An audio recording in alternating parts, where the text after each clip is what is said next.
Okay, and we're back, TorontoWinemaker.com, and as you can see, I've decided I want to cause myself a little bit of trouble by having all three of these characters in the same shot with wine at the bar. Now, we're not actually in the tasting room, we're still in the cellar. Usually you guys do this stuff in the tasting room, don't you?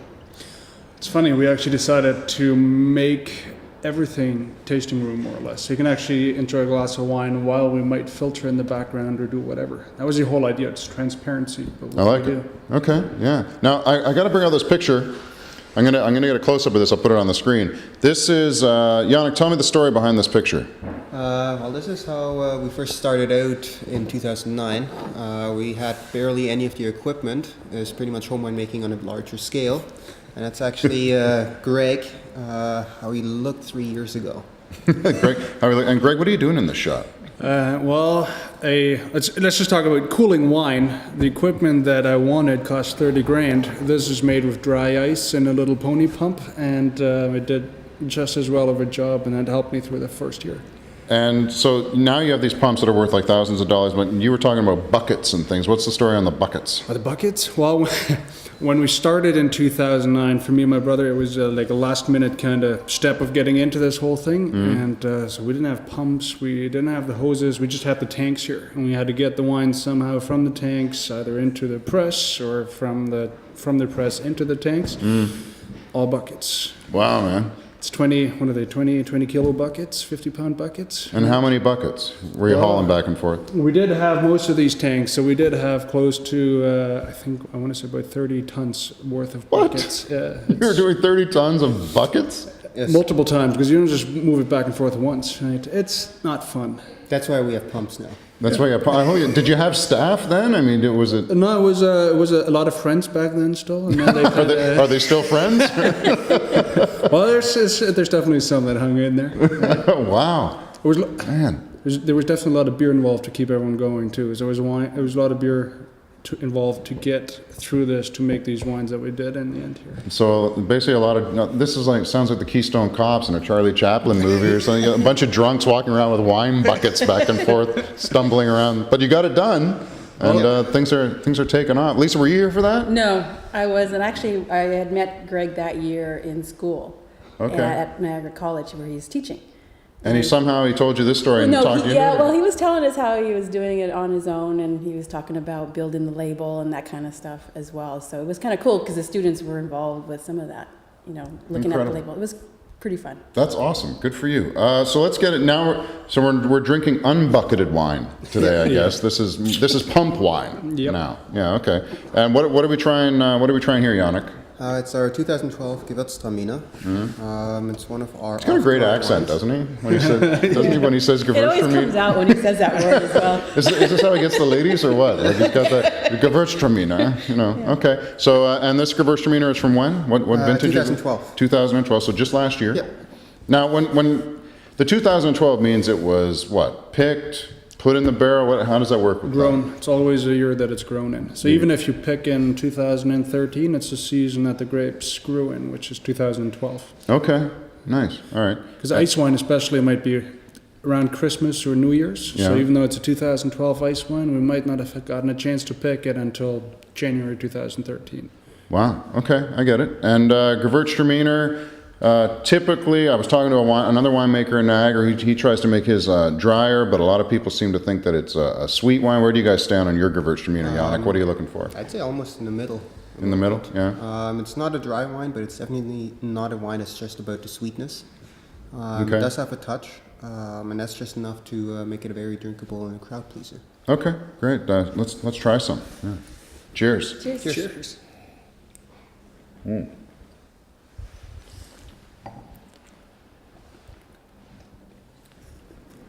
It's good wine. It's always good if the winemaker drinks his own stuff. Yeah, it's usually a good indication. It smells great, eh? Well, that's the one thing that this variety is all about is aromatics. And that's why you can make it a little bit sweeter. Often that sweetness kind of masks a lot of flavors. But this variety is so powerfully aromatic, so flavorful that it can do a really nice off-dry patio wine with friends or whatever you'd like to have it with. Am I getting like baking ingredients out, like cinnamon and stuff like that? Am I right on that? Or The typical aromas for this wine, especially and Gewürzes in general, are the like lychee notes, grapefruity aromas, a little bit of like floral aromas as well, rose petal, that kind of stuff. that's lovely. Yeah. That's fantastic. Good. A big seller for you guys? Like, is this one you pump out a lot? Like every year you're going for a Gewürztraminer? Well, we've almost made 1,000 cases of Gewürz this year. Wow, eh? So it's pretty one of our impressive main wines. variety. Okay. Only available Here. online and is it available online or only at the store? We're hopefully rolling this out November 1st is when our online store will go get up and Perfect. running, but you Okay. can order in the meantime if you'd like. Excellent. And of course, visit the winery. Come on down. I just saw some people walk in, they bought a couple of things and walked out. Is that that's Yep. basically the way it works around here, right? Pretty much. Okay. What else are we trying? Were you going to bring out something else? There was a reserve you were tempting me, Well, Greg, with this. We do have a reserve, but what I'd like to do is I'd like to showcase one variety before we go to that reserve that does really Sure, well. I'm and that's, game, and that's yeah. our Pinot Noir. All right. A lot of people say you can't find a good Niagara Pinot under $20. We would like to prove them wrong. Okay. That was the idea behind all of our main wines. We wanted to have great Ontario products for around $15-16 that you can have with pizza, with friends, and you don't have to worry about it. Nice. Pinot Noir happens to be one of my favorite varietals. I really like the Burgundy Pinot. What's your take on, like, am I wrong? The Burgundy Pinot, I find it to be, you know, the appearance of it is a lot thinner than, say, like the New Zealand Pinot. The New Zealand Pinot could almost pass for like a heavy-duty Cabernet Sauvignon or something. I mean, it really punches you in the mouth. Where do you think Ontario fits in that scheme of things with Pinot Noir? Well, I think that our Pinot should be. We'd like to say it's a Niagara Pinot. Obviously, there's different varieties, different wineries out there, different opinions. But what we wanted is we didn't want an old world Pinot, and we didn't want a typical New World Pinot like something you'd find from California or New Zealand, right? Okay. So one thing that makes us unique is we have these extremely hot summers that give us the potential to make big bulky wines, but because we have a shorter season and cooler falls, we also get to keep some of that finesse. So one thing that we've done here is almost like a hybrid between Old New World and something that's absolutely Niagara. Nice. Yannick, what are we looking for when we try this wine? What we try and do for our Pinot is to make it very clean tasting, very fruit forward. So a lot of cherry, strawberry notes. We do oak age it for a little bit, so there is some of that smokiness from the French oak. It's only French oak. Okay. I find it's the type of oak that's the best suited for Pinot. Oh, it smells good.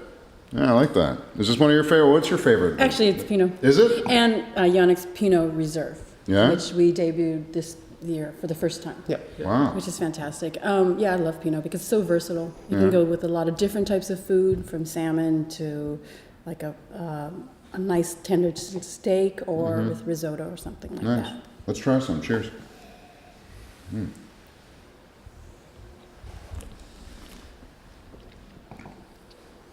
It's a good job, guys. You've done Pinot Noir proud.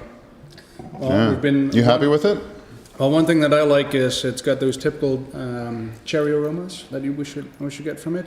And what I'm actually really impressed with is the fact that we've been able to keep that consistency in Pinot. Because it can really fluctuate with the season, but our Pinot has been really, really great from a little colder years like 2009, and now we've had a phenomenal vintage 2012 that's about to roll out.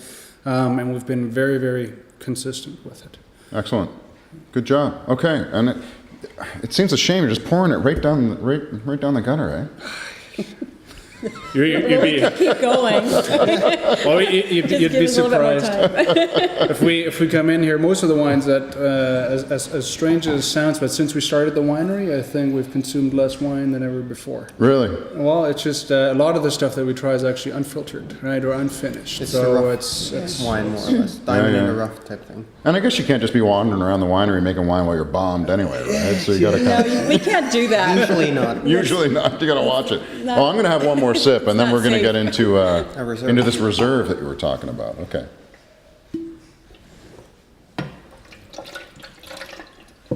Nice. Do you ever see Sideways when he drank the bucket? yeah, It's pretty gross, huh? Yeah. Great movie though. it was fantastic. Yeah. Very funny movie. No, it was really good for Pinots, that movie. It actually put it on the map a little bit. A lot of people seem skeptical about Pinots. They always tend, to look for the nice big cab sauves. But I like what Pinot can do for you. It's very elegant variety. It's fantastic. Look at her. There's your marketing person, eh? Making sure it's front and center. This is the reserve wine. It's really good. Yeah, I'll get a close-up of it before we go so we can put it on the screen. That's awesome. Okay, so reserve means what? Why is it reserve? What's the story? There's a couple terms that are kind of, I guess, that are not really 100%. We're not 100% able to nail it down. Reserve for us, we actually leaned ourselves a little bit on the Spanish quality system, where they have these like young wines that they call Joven and Crianza, then Reserva and Gran Reserva. And for us, the idea with the Reserve was to make a wine where we can show off a little bit with what we can do. So our main wines, the idea was, $15 pizza France.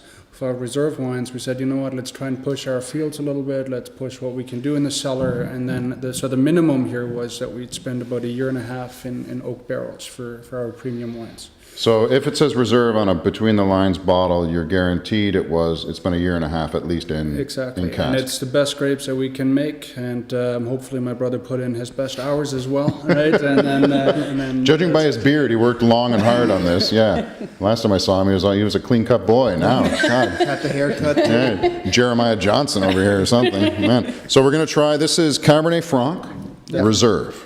Okay, let's have a taste here. All your wines smell great.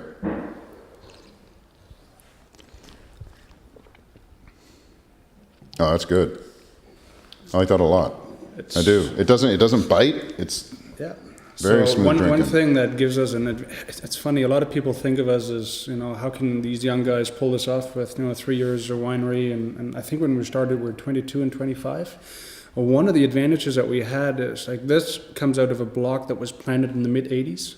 So our parents actually bought a vineyard that was established, and along with that, we had access. We have access now to probably some of the oldest vineyards in Niagara. So we have a lot of things going for this winery here. So you're young, but the vines are old. Yeah. Some of them are actually older than the winemaker. That's true. How old are you now, Yannick? 25. 25 years old. You're still single? The ladies have got to come down here, man, and see with the accent, and he's a winemaker. My God, he's the biggest catch in Niagara. No? Yeah. Right. Yeah? You think so? Oh, yeah. Okay. We definitely use them that way. He's married to the winery, he says. Yeah, I'd love to see that. So when you, from a media and communications point of view, how do you get this stuff out there? If it's not on store shelves all over the place, the goal is, it's winery mainly sales, but we also are in restaurants, and we're still using our website as well to get orders online. Okay. But we're getting ready to launch this online store, which is a huge channel for sales. Right. And more people in North America are buying wine online. So that's the one thing that we're focusing on, because we already know we're already shipping wine all across Canada, and that's huge news. Yeah, a lot of wineries are not doing that, but we are. We can ship it everywhere across provincial borders, and now including to the territories. Yeah. Now, what's the deal with that? Because isn't there something like the BC can't ship wine to Ontario houses and vice versa, or how's that? Because there was a big thing. The premiers met. Yeah, they came out in July here in Niagara-on-the-Lake, and the big news out of that was that the BC Premier was talking about, why can't we get Ontario wines to BC and Alberta is sending their wines to Ontario. But I think they missed the story, because Canada Post approached us a couple of weeks later and said that we can actually ship everywhere, and they logistically can make it happen. And it's because they're a Crown Corporation and they can do it. So we were shocked, and the guy that was talking to us from Canada Post was actually shocked by our questions about it. Really? Meaning that the other wineries didn't know that they actually could do that. Is that Gabrielle? Yeah. Gabrielle, come here. You'll remember Gabrielle, folks, from the other video. Come on in. Wow, you did your hair and everything. You look great. Come on in back here. Come on in the back. This is Gabrielle. We have her to thank for the actual existence of Yannick and Greg. Because she's the mom, not only of the winery, but also of the winemakers. How's it going? Very well, I can't complain. Yeah, we've had your Pinot, The Gewürztraminer, we've talked about Yannick's relationship status. It's been a great conversation. You'd be pleased to know. Yeah. So things have been good? Yeah. Yeah? What's your favorite out of these? The Gewürztraminer, the Cabernet Franc, or the Reserve Cabernet Franc, the Pinot, or the Gewürztraminer? What do you like? The Cabernet Franc. The Cabernet Franc Reserve. She always goes top shelf. Expensive taste. It's so great that you came by. I was hoping that you'd be here. I didn't even know you were here. And if she had, she'd still be walking. She'd be long gone. Thanks for having me over. Thanks for letting me taste the wine. I'll be back again, I'm sure. This is fantastic stuff, this Reserve. See? And one thing I did want to ask, though, if people want to see your wines in restaurants, can they tell the restaurant owner, hey, I want Between the Lines wine, and they can call and... Me? Yeah, they call you. Yep. And you'll get it done. So you're in charge of the marketing, but She's out there, talking to restaurants and other type of venues for Okay. wine. Restaurant owners, look at this face. You want her in your restaurant, selling her wine. That's great. Thanks a lot for having me down. I'm sure I'll see you soon. Good luck with the rest of harvest. Try and get some sleep. Yeah. Yeah, try and get a little sleep. And good luck to you, and we'll see you again. Cheers. Cheers.